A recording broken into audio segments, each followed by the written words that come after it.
எனக்கு black t-shirt. எனக்கு வந்து ப்ளூ கலர் டீ-ஷர்ட். வெயிட் பண்ணுவோம். 10 ரூபாய் கேஷ் பிரைஸ் இருக்கு. 10 ரூபாய் இருக்கு. ஓ அவுட். ஒரே ஸ்டார்ட் பண்ணிட்டேன். டாடா இச்சா. சரி ஓகே. டாடா ஆக.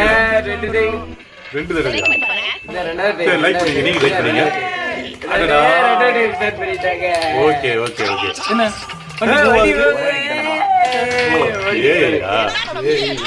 டாடா இச்சா. இல்ல டாடா. நம்ம பிளேயர் விட்டாரு. 1 2 3 இல்ல ஒதுக்குது 4 போயிட்டு ஓகே பாத்துக்கலாம்.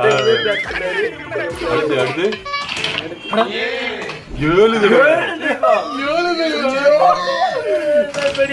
அட 8 எட்டாவது ஸ்டார்ட் ஆயிடுச்சு. ஓகே எப்படி அடி வாங்கிட்டு நம்ம பிளேயர் வந்து